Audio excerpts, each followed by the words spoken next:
Hey guys, welcome back to another episode of Grow Your Ringgit. It's your host Ming, and today I have a very special guest. You might remember Shandy. What's up, Shandy? How are you? I'm good. Good morning to you too. Good morning to you. We are back for our second episode. I hope you enjoyed the first. Today we are going to be talking about a very interesting topic, and for that topic, I have a very special guest. Guest, do you want to introduce yourself? I'm Hoxing and I'm Ming's father. There has been a request to bring my dad onto the show. Yeah. So, Shandy, this is my dad. Hi. He's known me my whole life. Hi. So, yeah. Today we're going to be talking a bit about the generational perspective on wealth and money between generations. You know, a conversation between boomers and millennials is really funny. I never called my dad a boomer in front of him before, but apparently, you know, it's the generation you are from, and you are from Gen X. and I am a millennial apparently. So we are 3 consecutive generations today at the panel. But you know, before we start, Dad, you want to introduce yourself? What do you do? What were you doing? What's your job? Yeah. At this moment, I'm kind of semi-retired. Professionally, I'm an engineer, civil structure engineer. But I've left engineering for a long time. Went to the IT. I went into encryption in the bank. Okay. Wow, okay. I didn't know this. I did hypermarkets. Ah, And in China, I did water parks. And finally, now I've have almost concluded to be resort development. Did some resort in Asia and also in Indonesia. That'd be nice. That's very yeah. nice. Yeah. My earliest memories is my dad got to go China a lot. He Okay. built a lot of theme parks. He didn't bring you and- along. Nope. Didn't show you any of the theme park he built. I have no recollection. So, you know, but it was very long. I mean, the work trips were weeks and weeks at a time, I think. Which part of China do you build all your theme parks? Our concentration is basically in Shanghai. This is when China just started to fire up. And that time really to travel from one point from Shanghai to another, you take about 1.5 hours to 2 hours. Unlike now. Yeah. Now you got the MRT, you just go there like a breeze. Those are the days when we were working in Shanghai. Those are the days. I think a big thing we did talk briefly about in episode 1 or so was during my dad's career, and when I was born, we went through the economic crisis. So these are like things I remember from when I was a kid. But today we're going to be focusing on a bit more earlier than that as well. We're talking about the perspective of investing and savings. Because it's crazy to think that even now kids, right, they don't even know what coins or paper notes look like. It's not as common anymore. Yes, correct. Right? We were talking a bit of how I grew up and there's always like a piggy bank, right? And you can put coins inside. Yep. But nowadays, there's no such thing anymore. People just use an app.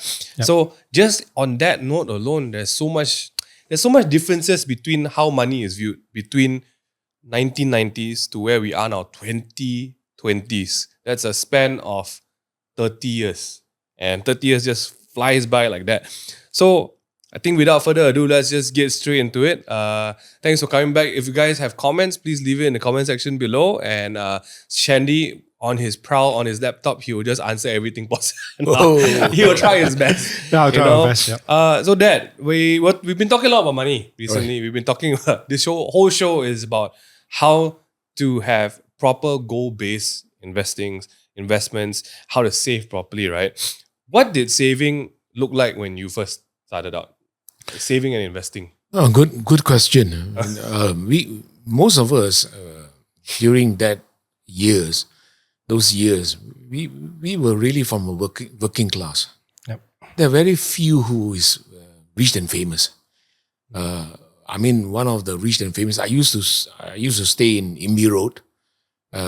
Just opposite of the Pudu prison. There is a really rich man house, which now becomes Berjaya Square. Okay. We come from a working class. And practically when we first started out in life, we are not really looking at, as I say earlier on, in balance sheet. We are very much governed by cash flow. How much you earn this month, and how much it goes out.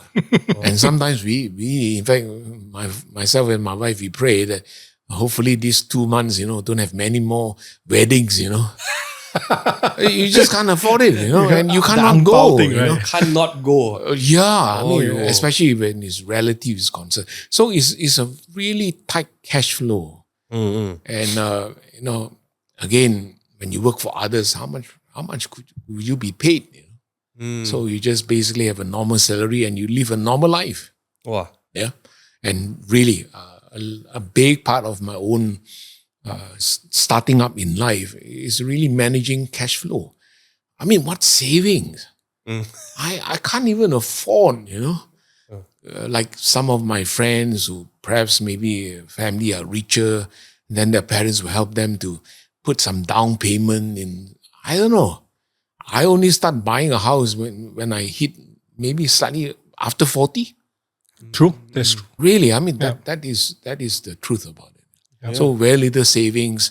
Of course, I mean, that's what Ming Han says. We always inculcate our children to have a little piggy bank or whatever, those things, and you can save, But how much can you save when you're running a family and probably you're the only wage earner?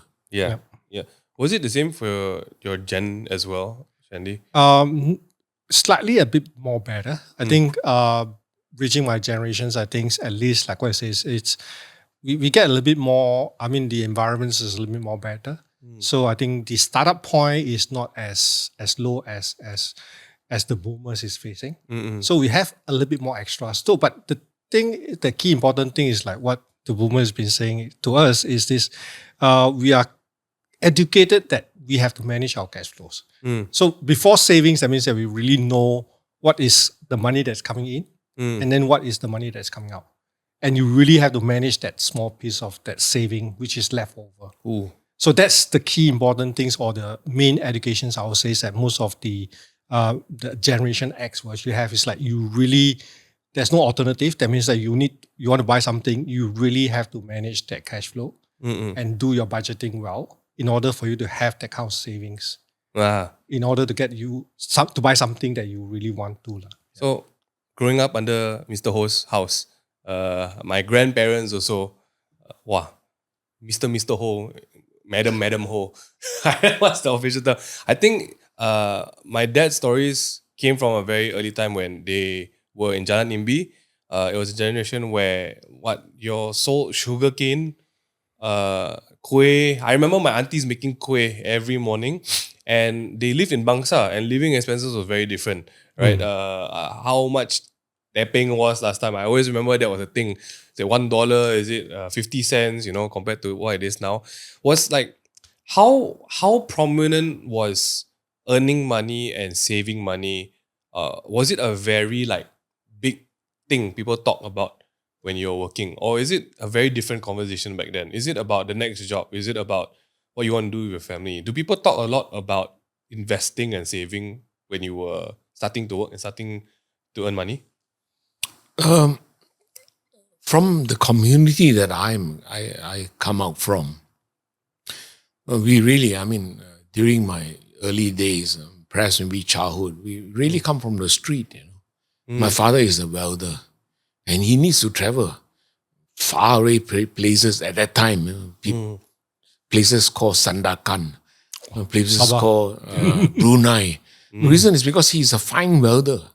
He do petroleum tanks. Okay, specialized. Yeah, and he only can do that, So at that time, just to make ends meet, and sometimes my father don't really, send that required amount to us. So my mom, being entrepreneur as she is, so one fine day, just talk to my uncle, can we borrow a few $100 from you, and just to buy a machine to produce sugarcane juice and things like that. So of course, my mom is the chairman. So who next? So I become the CEO. So I clean the store, I prepare the juice, I run after debtors, those guys who drink and don't want to pay, So I do everything. The reason is because my mom just wouldn't entrust me to work on the machine because she's scared that I put my fingers in. Oh. So she is glued to that, and I got to do the rest. So at that particular time, really, if you don't incur debt, don't even talk about savings, Oh. you are in good shape. Oh. The reason is because I got so many friends, aunties. I don't know, when Chinese New Year come, they will always come and start, basically asking for some help. Mm. The reason is because all the Tai Long is chasing after them. So I would say when I was growing up, we were pretty clear of debts. But again, enough just to see us through. And I can even remember, now you got, lunch different, dinner different, the type of dishes you get. Our dishes is the same. Lunch, same. Dinner, same, And for that, I really appreciate my mother. My mother had to handle 3 jobs, just to keep us afloat, Morning, he goes out to work, come back, cook lunch for us, go back to work, come back, cook dinner, go back to work.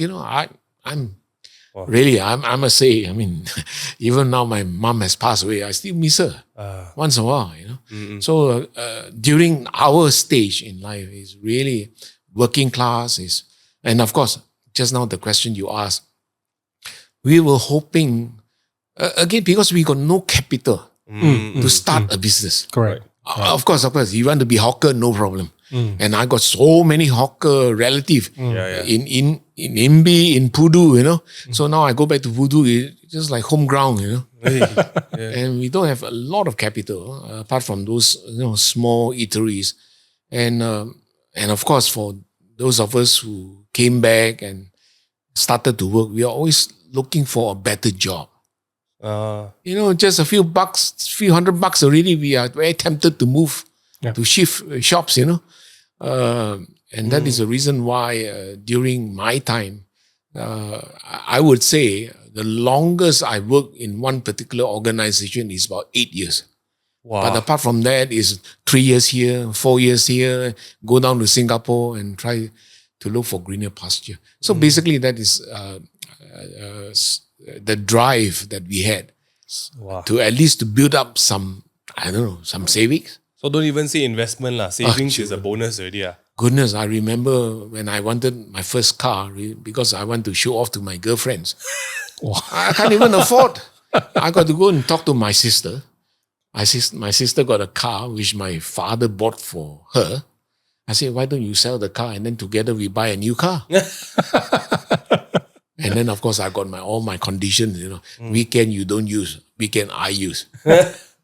Whatever. So basically, it's just all like joint partnership, Sharing resources. Yes, correct. Now, I can't see anyone, doing that anymore.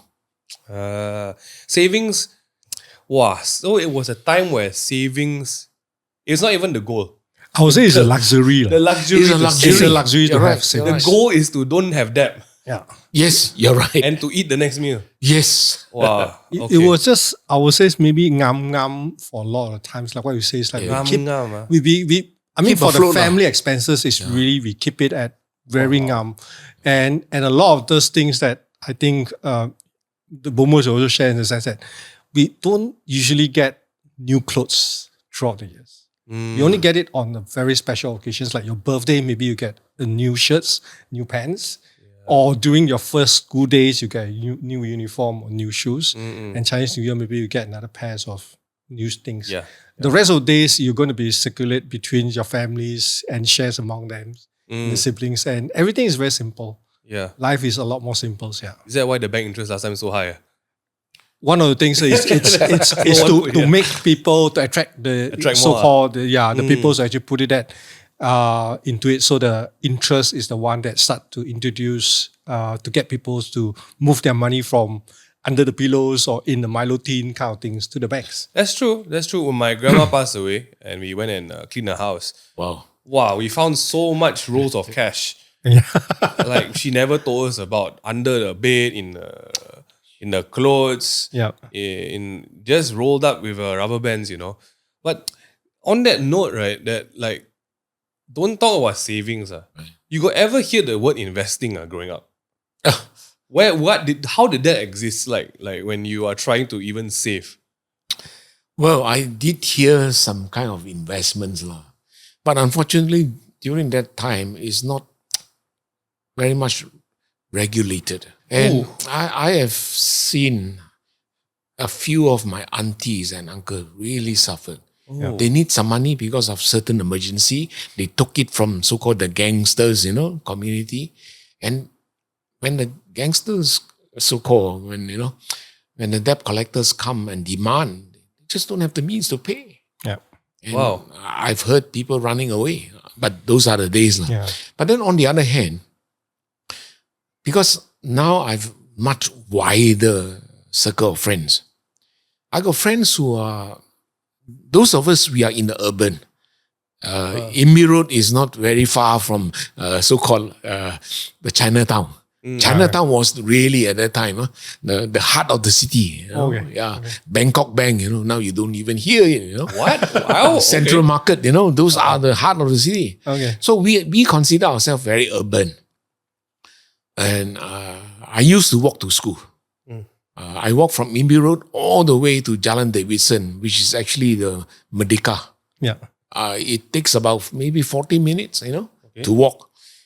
But then, because now I got a larger group of friends, a lot of my friends really comes from the rural area, Klang area, Seramban, Negeri Sembilan. Now, those rural areas, I think they got better opportunity to do investments. Reason is because the grandfather will leave some acreage of land.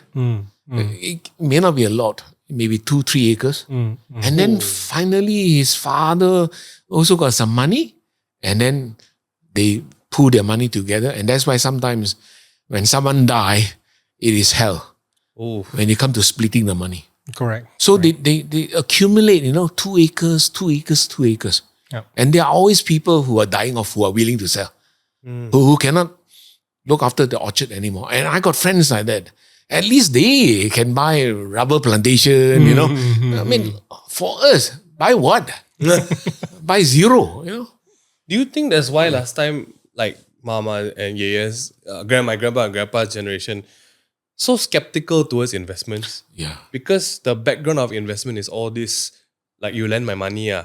So that's why they are, maybe, is that why their perspective today is like, you don't invest, your money will disappear, that kind of thing? Because there's no surety. See. Very irregular. One, you go to the bank, you can't pay, you go to jail. There's no other option. Wow. You go to the gangsters, you can't pay, you got to run away. So what do you want? That's true. So really, right from the start, our parents taught us 2 things basically. First, don't gamble. No. And number 2, if possible, don't try to borrow money. That's true. That's true. Those are Yeah, principles. that's why my grandma is so against taking loans, borrowing from the bank. Such a different mindset. And I guess this is where it all comes from. Like, just very bad real experience. It is. From not people who are not the bank. But it's so interesting to see that the extreme is so far. It's either you got nothing or you have land that you can buy. You're right. Like, it's nothing in the middle. I guess don't even talk about education. No one's teaching you about investments. There's nothing available. The one that come in between, I would say, is maybe is a house. No? I think that will be Yes, mainly a the house. biggest investments You're right. they have made for the families. And this is really for the families because they're just looking at the shelter Yeah. to provide for the things. And that is the biggest commitment they actually have. Yeah. And that one was mainly their first steps to step into the banking sector. Yeah, Absolutely. They will go to buy a house, not to do investment and thinking of this is to make sure that my families have a shelter. And then every month I can make it for my salary. I will make how much? $100, $150 to pay out for the whole thing. Yeah. The rest of it will be maybe for the wife to actually manage your expenses, daily expenses. I think that in that time is really their biggest investments. Yeah. So we can I think from what we can see, there's a certain interest into certain things from my dad's generation, right? You want to talk about, because we did talk a lot. Actually, we've highlighted a lot of it already, right? The house, the security.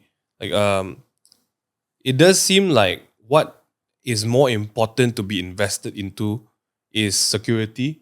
You know, things like what my dad said, no debt is stability.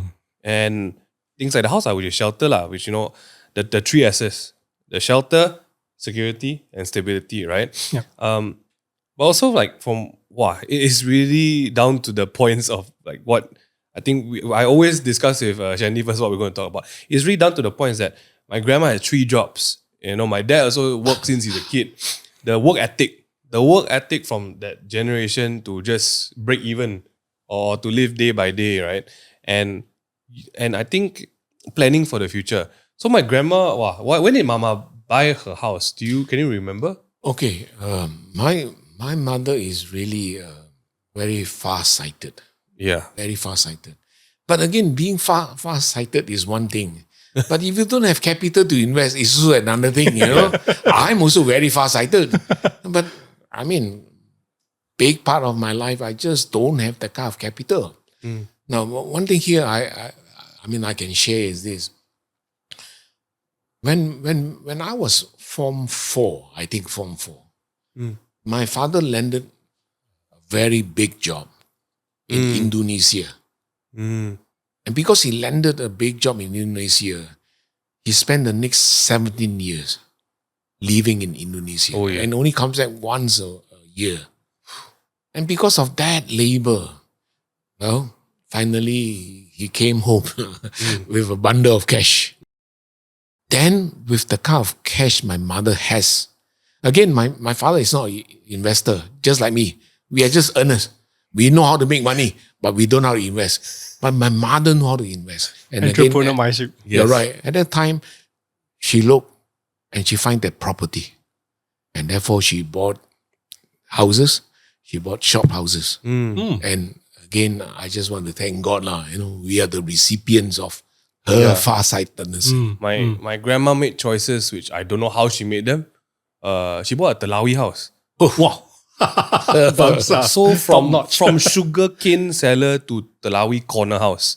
Okay. And I spent my childhood in that house. Wow, you're fortunate. Yeah, I guess. But also it was a time where Bangsar wasn't expensive. You know what I mean?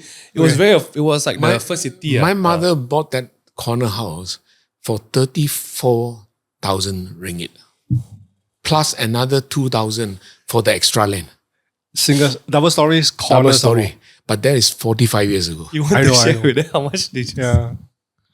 That's why I say that the wealth that accumulated from those generations from the 70s to the 2000, the enormous wealth that Malaysians receive is actually it's actually by movement of the property price. Yeah. So like from this Telawi, right, the house that you have from 34,000, without knowing it, it's already moving to 3 or even 400,000 or 500,000 kind of value at that time. That behavior of generational wealth comes from these small risks that the generations took in the past. Because they have nothing else. They have no forex. They have no options. They have no futures. They have no stock options. Right?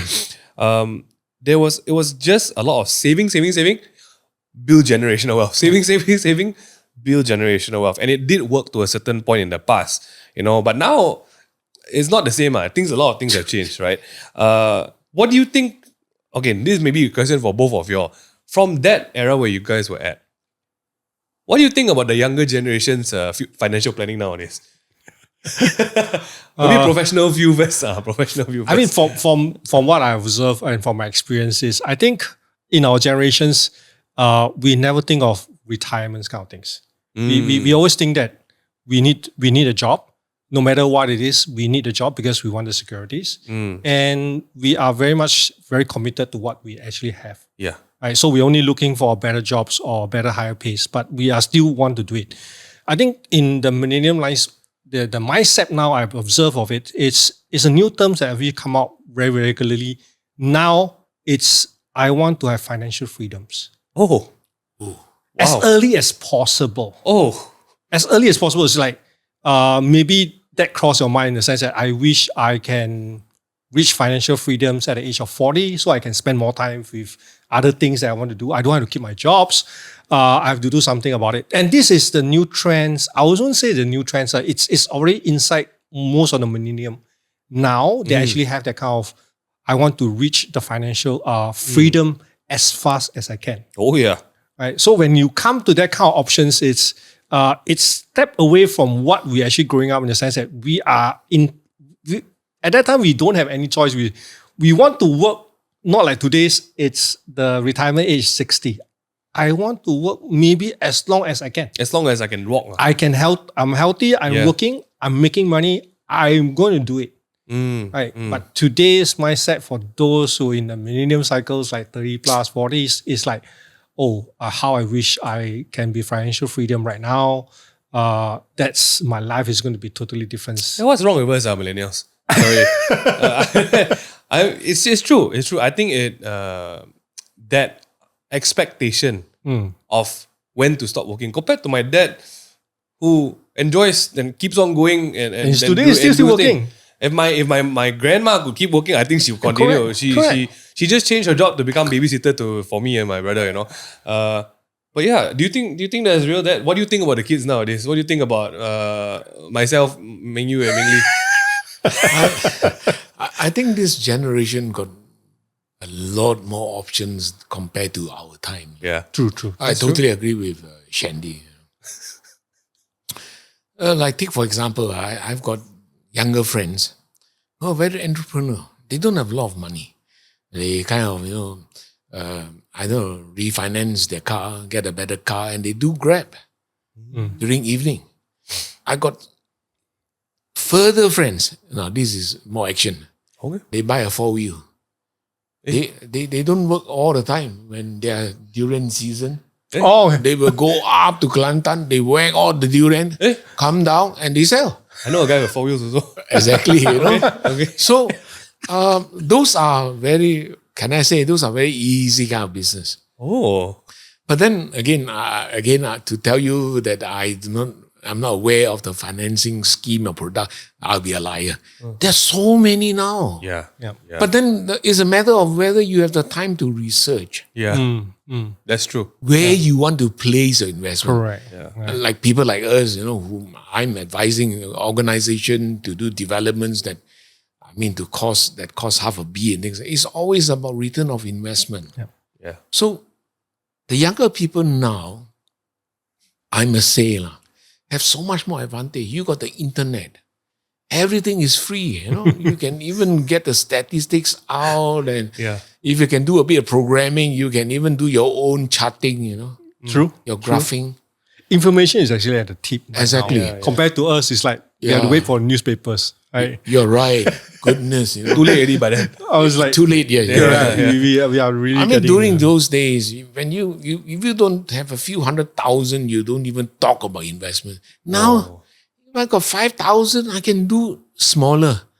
Whether it's certain stocks or certain, Bitcoins, if you guys are familiar with this.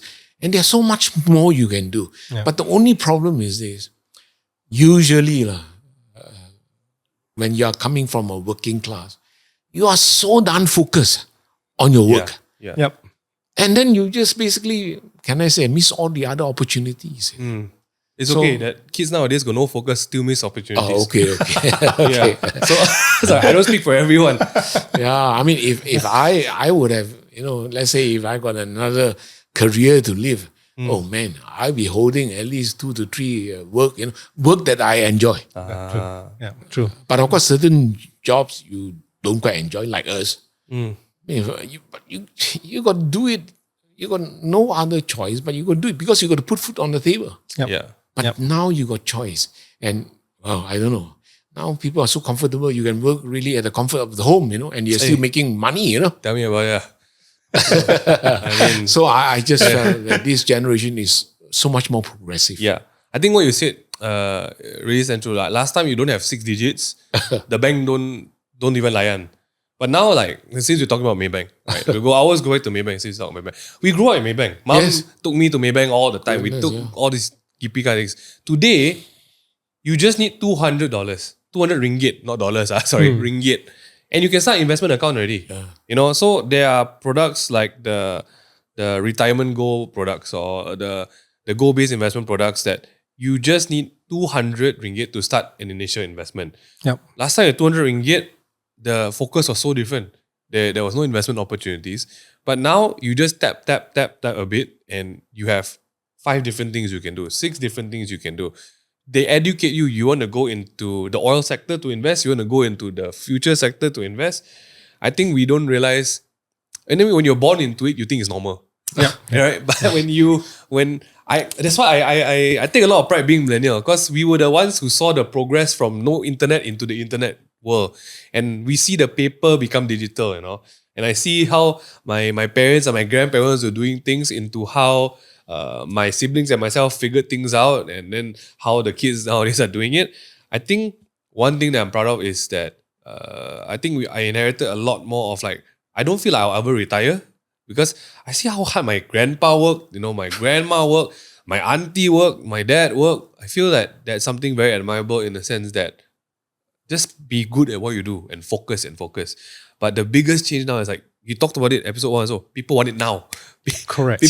People want it now, And honestly, if I was being, if we were traders, if we were futures, these are the people that the good investors make money off, because they are quick and patience is the one that pays, right?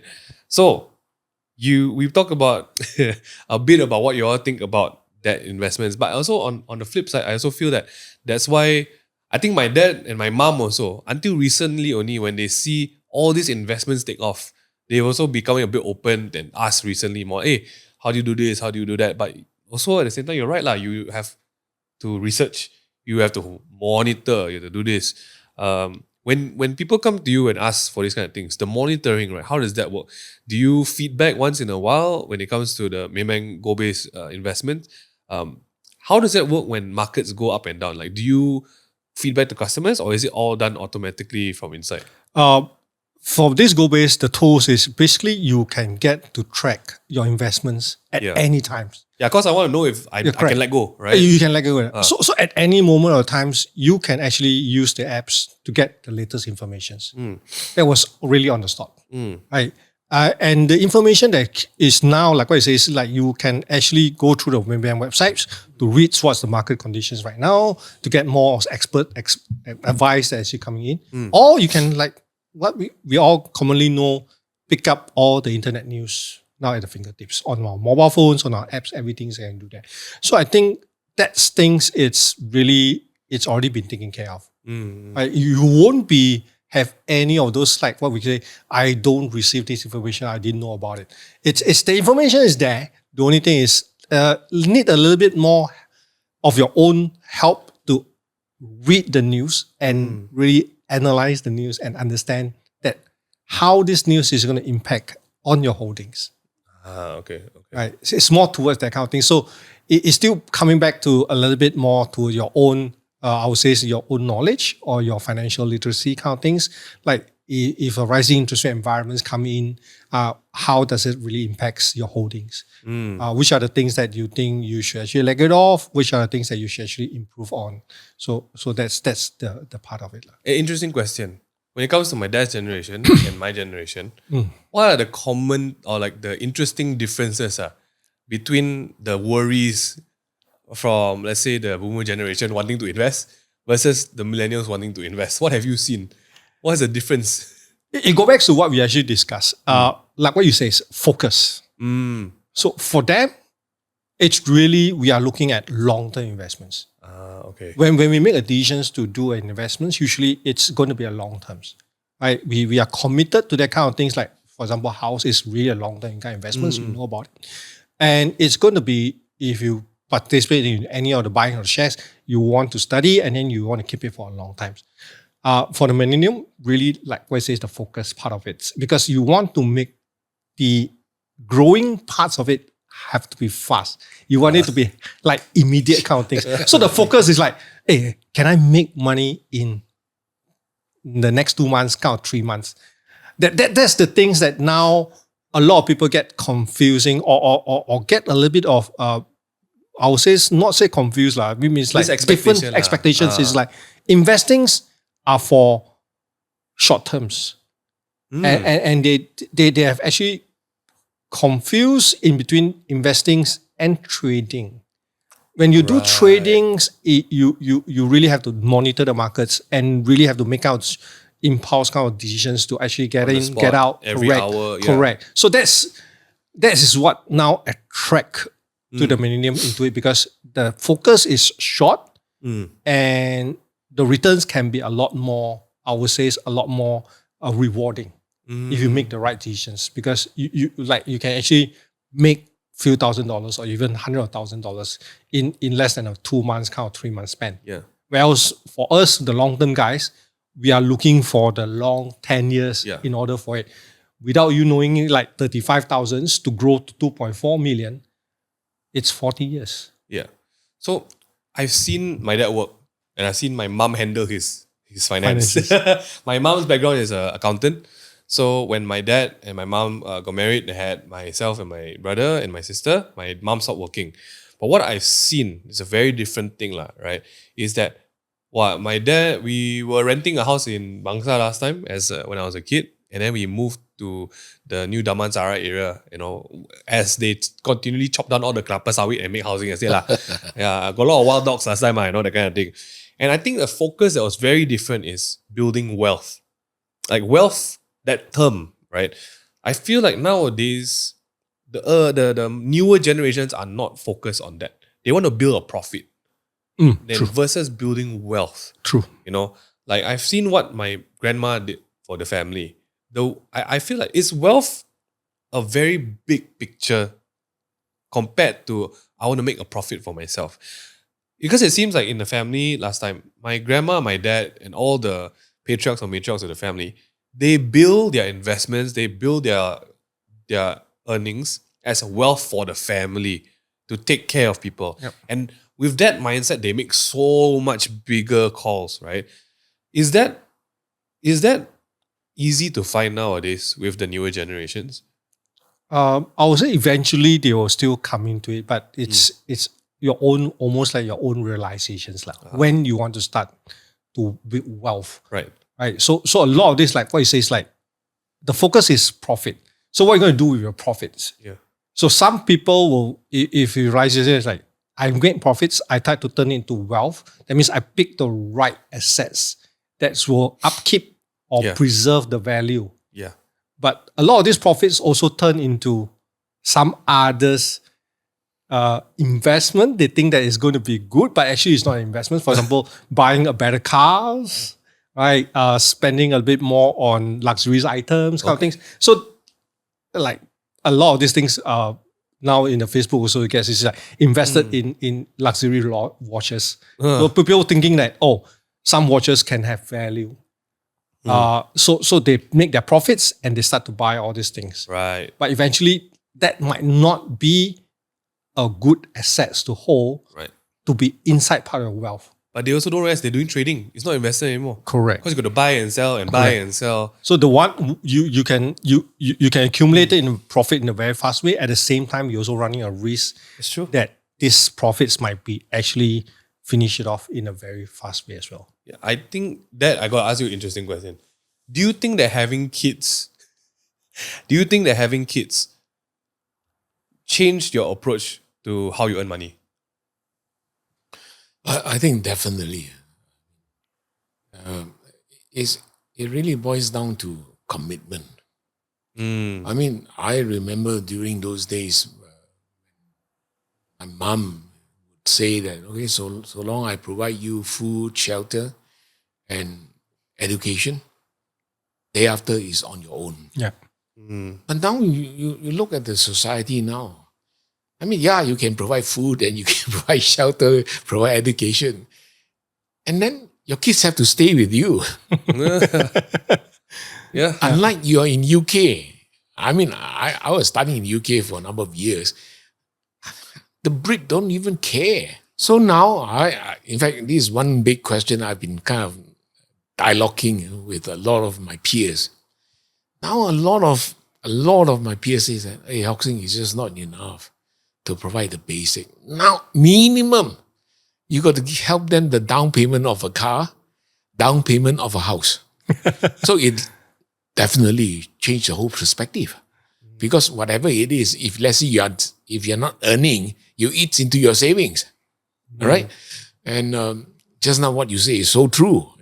For people like our age, is how do you secure the wealth you already have attained? Yeah. And you want it to be as little risk as possible.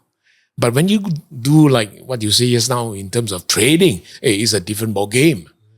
Well, high risk, of course, come with high returns. Returns, but people like our age, we may not be willing to go into this high risk thing. True. But yet at the same time, looking at how society is evolving now, and I in fact I agree with my friends. I remember one policy that we have changed.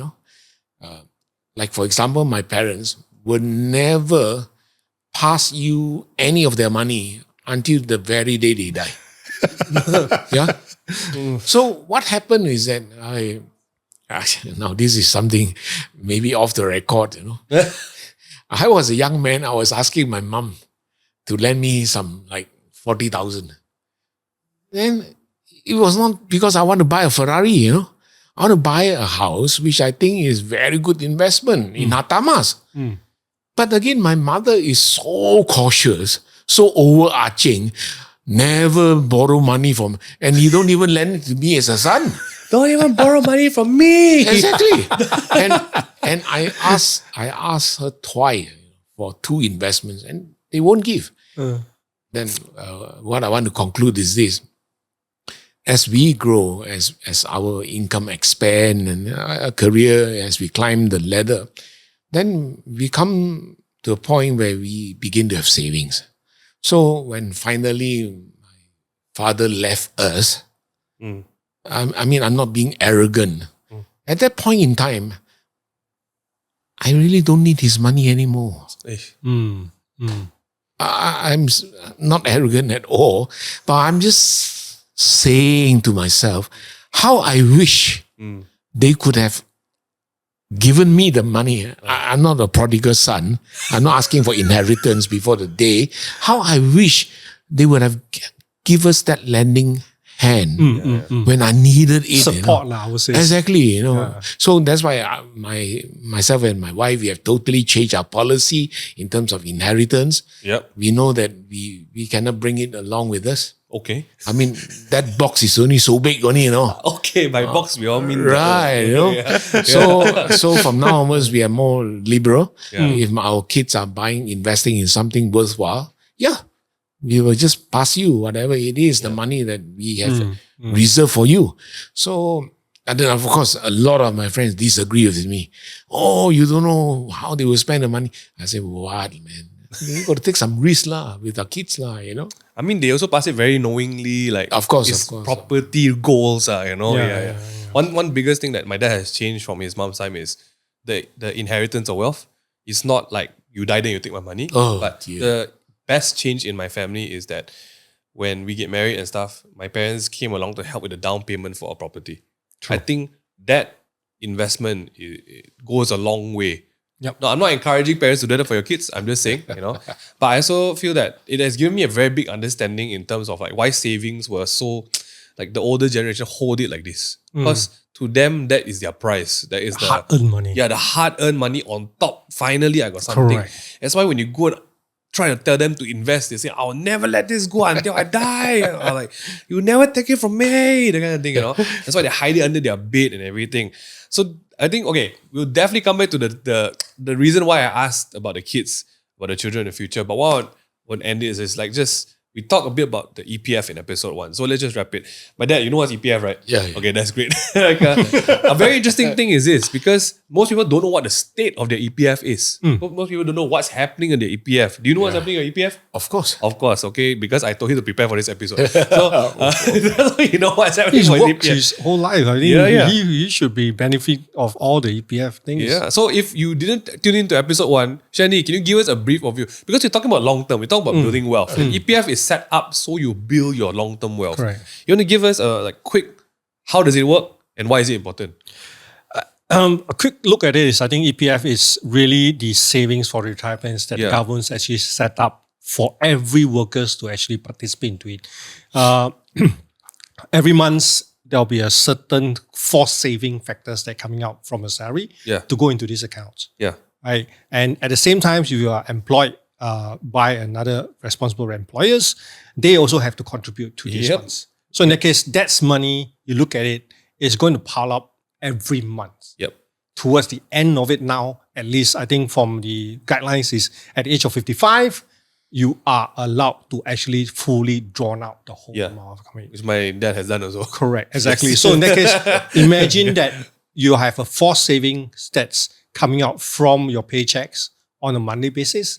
And on top of that, the government is committed to provide you a dividends or returns on a yearly basis. A good returns from the last, I would say, since independence until now.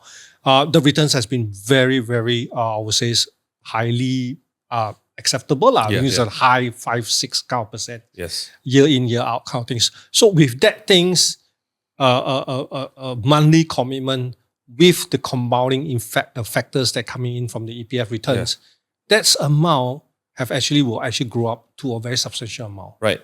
So two very important questions. Is there a way to calculate how much you need for retirement? And is it possible to calculate what you need in EPF for retirement? First question. I would say it's retirement, like what it says. Retirement, it's a words of what we call it. It can be a choice or it can be a non-choice. It's non-choice, right? For example, let's say, can I choose to retire now? It depends on what kind of lifestyle that you want to adopt after you retire. Homeless, so confirm can.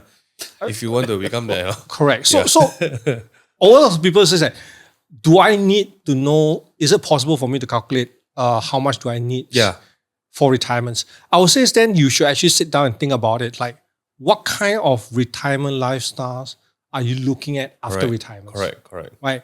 So when you're far away from it, it's very difficult to actually see it. But you can actually do a very rough estimation in the sense that, for example, in today's lifestyle, you say that a 3,000 or 4,000 of expenses on a monthly basis, it should be enough for me. Okay. Right? So that means that you're just going to spend 4,000. You're not going to do, because you don't need to do save anymore. So in that case, that numbers can be actually, let's say you got another 20 years later, but the 4,000 today will have inflation factors. Correct. So you can just inflate the numbers up to 20 years later. Then you see that this 4,000 might be actually going up to maybe 6,000 or 7,000. So you need around roughly that. Yeah. Correct. So you need that. So same times you can see that by 7,000, let's say that's be 7,000, then how much you're going to spend for retirement? That means your days, you calculate like, let's say 25 years after retirement. That means you take out 55, you're expected to live up to 80 years old. Every month, you're going to get like 7,000 from it. That sums can also be easily calculated. Right? So it's, the way I look at it is like, you can have, if you want to plan it, then you can actually plan a certain amount of money. But at the same time, to a lot of people here, it's the important thing is, how do you get prepared for retirements? Yeah. I would say it's the best time, so maybe it's like start 40, age 40, you should actually start thinking about it. That means you want to give yourself the buffer to build the amount that you're going to have. At the same time, to think about it, how much you're going to spend. Great. Right. Yeah, my next question was along those lines, because I was going to ask, so number one is understanding what you need to calculate for your EPF, right? You got a plan. The second question, which is, is there a way to optimize your EPF? Meaning that, how do you make it the best or standing the best where it is? Because it leans into the final thing that we wanted to ask you. Like, how is a good first step to set up for generational wealth? You know what I mean? What's a good first step to build the long term? You know, EPF is one of them, because I always believe the EPF is automatic. You need to do it as a Malaysian citizen. Like, people don't understand that to optimize it, for example, is a good way to optimize it, making sure you contribute also at the end of the year if you have extra funds. Like, what's a good way to optimize EPF? I would say yes. Optimize it. I think for EPF is one of the best things that the Malaysian government is giving to us. Even for the retirees now at the age of 55, you can continue to keep your money in EPF. They just change it to a master account for you. At the same time, every amount that you keep in the PF, they are also providing you the dividends. That dividends is already higher than your FD's interest rates in a bank. Right? Unless you really, and then the withdrawal, once you reach the age of 55 and above, the withdrawal is unlimited. That means that you can every time go to the EPF now and say, I want to withdraw 10,000. They can't stop you. Right? So the rest of the money, you just leave it there and earn the interest. Next year, they'll pay you again. Then you can actually go back to the EPF and say, okay, whatever interest that you pay to me, let's say it's 50,000, take all the money out. You can just take all the money out and you keep your principal inside the EPF. You can actually do that until the age of 100 years. If you get there lah. If you get there. If you get there.